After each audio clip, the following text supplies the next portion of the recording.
ओम शांति। आज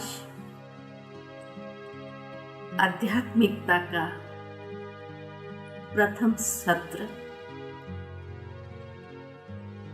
स्वयं की पहचान। आइए खुद का खुद से परिचय करें। श्रीमद् भगवद गीता के अंदर भगवान ने अर्जुन को सर्वश्रेष्ठ योग सिखाया, जहां हर अध्याय योग है। योग को आज मनुष्य ने बहुत स्थूलता में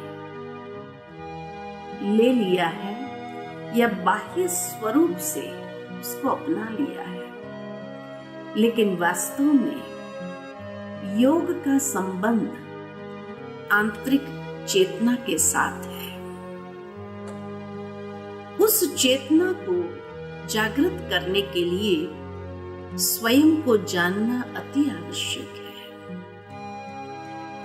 बाह्य स्वरूप से व्यक्ति अपने आप को बहुत अच्छे से जानता है, लेकिन उसके बावजूद भी ये प्रश्न है, Know thyself, realize thyself, कि व्यक्ति की वास्तविकता क्या है। ये बाह्य परिचय मिलने से पहले भी हम थे, तो वो कौन सी शक्ति है। हर भारतवासी इतना तो जरूर जानते हैं कि शरीर को चलाने वाली एक चैतन्य शक्ति है, जो अजर अमर अविनाशी है, शाश्वत है, जिसको किसी ने आत्मा कहा, सोल कहा, रूह कहा, शक्ति कहा। लेकिन उसके बावजूद भी जब ये कहा जाता है कि नो दाई सेल्फ, अपने आप को जानो, तो क्या जानना है। और सबसे बड़ी बात तो ये है कि उसको जान करके फायदा क्या, प्राप्ति क्या है। आत्मा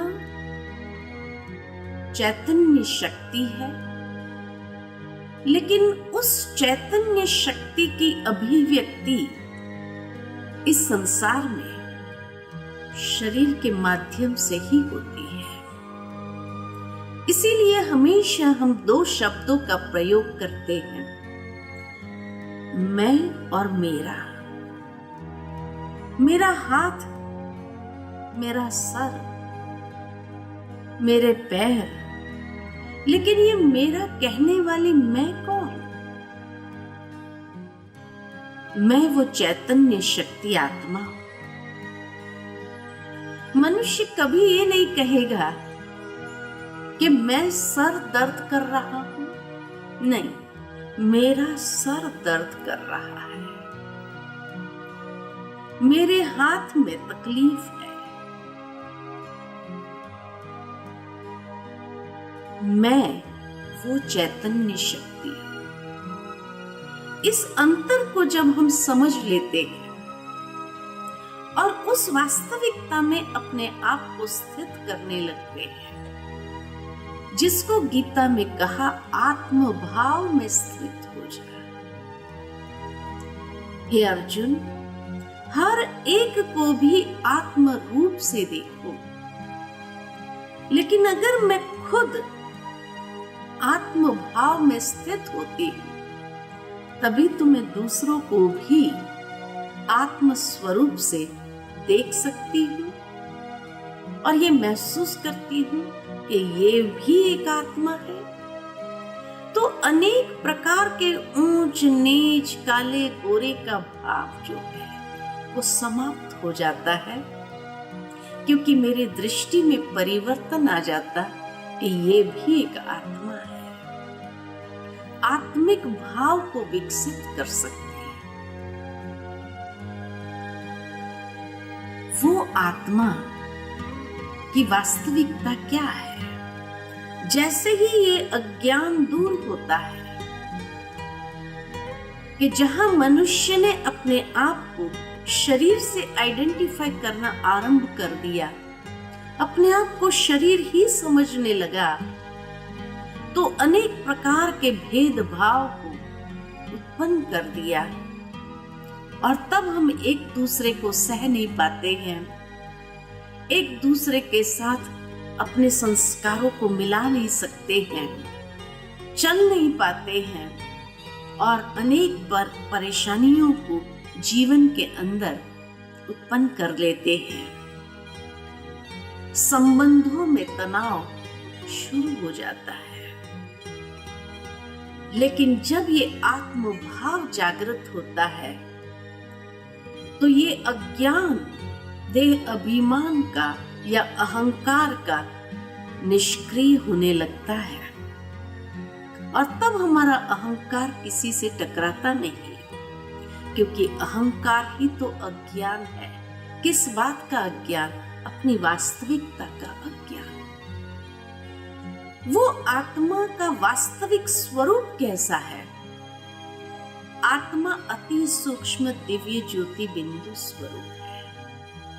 इसीलिए व्यक्ति जब शरीर छोड़ता है तो ज्योत जलाई जाती है। इसी यादगार में कि जो चैतन्य ज्योत थी वो चली गई। वो आत्मा इस शरीर में कहाँ निवास करती है?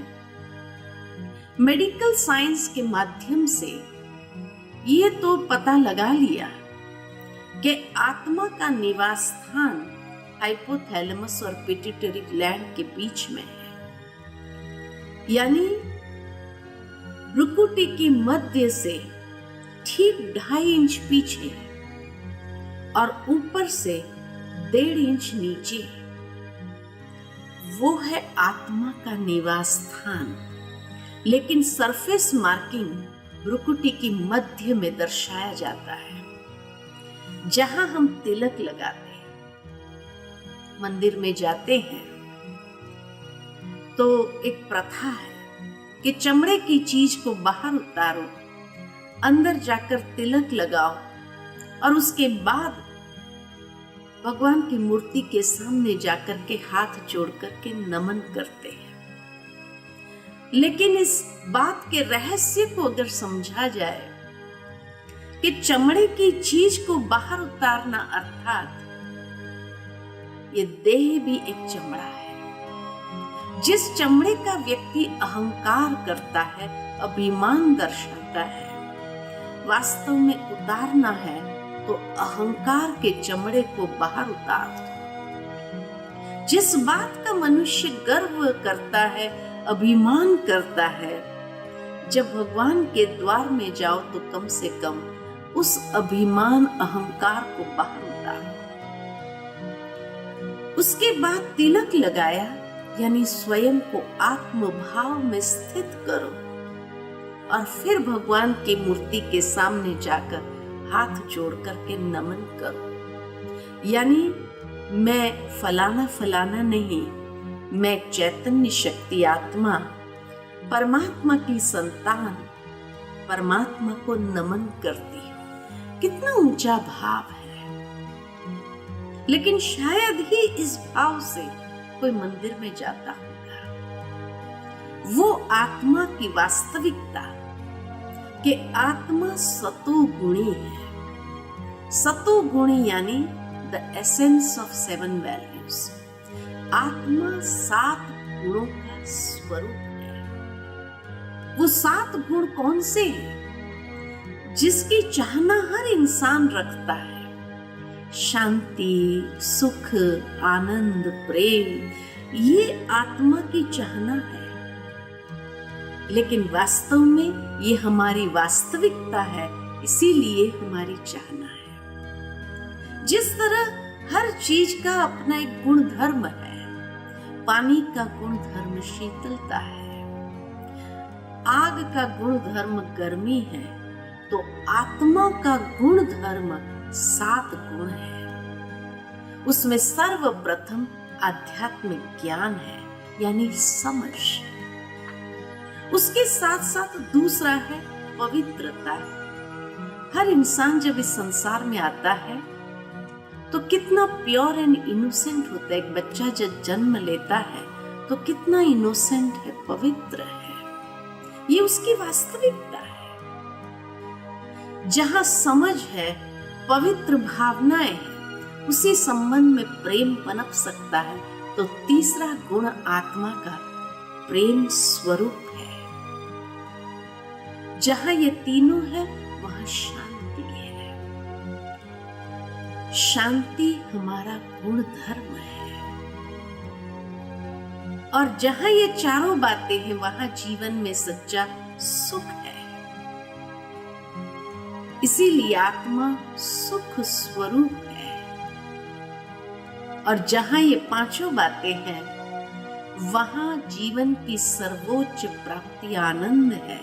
तभी आत्मा को कहा जाता है कि आत्मा सत चित आनंद स्वरूप है। सत्य स्वरूप उसका यही है। 7 गुण, चैतन्यता की अभिव्यक्ति और उसमें भी आनंद की अभिव्यक्ति जब ये गुण स्वरूप है तब। और जहां ये 6 बातें हैं वहां आत्मशक्ति, विल पावर है। क्योंकि ये 7 गुण सिर्फ गुण नहीं, शक्ति है। ज्ञान की शक्ति, पवित्रता की शक्ति, प्रेम की शक्ति, शांति की शक्ति, ये सब शक्ति है। तो आत्मा चैतन्य शक्ति है। तो ये 7 उसके गुण धर्म, उसकी वास्तविकता है।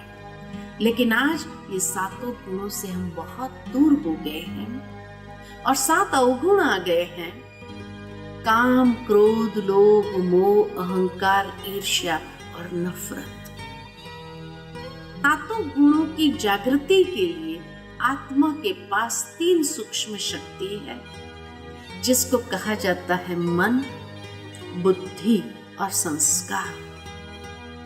मन आत्मा की सोचने की शक्ति का नाम है। बुद्धि समझने की शक्ति का नाम है। इसलिए कहा जाता है सोच समझ के करना।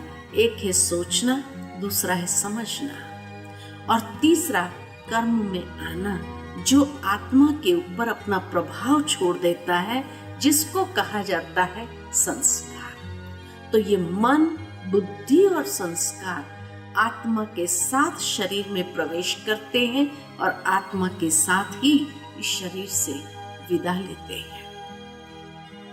जिस तरह शरीर 5 तत्वों का पुतला है और इसीलिए 5 तत्व की पूर्ति के लिए 5 इंद्रियां हैं, इसी तरह ये 7 गुणों की पूर्ति के लिए आत्मा के पास भी मन, बुद्धि और संस्कार, जो आत्मा के ये 7 गुणों की शक्ति को चार्ज करते हैं। तो मन विचार जितने अच्छे रखेंगे उतनी बैटरी चार्ज होंगे, जितने विचार बुरे होंगे उतनी आत्मा की शक्ति क्षीण होंगी।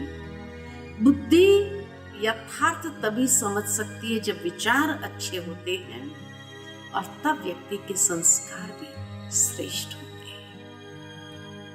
तो ये है आत्मा की वास्तविकता। ओम शांति।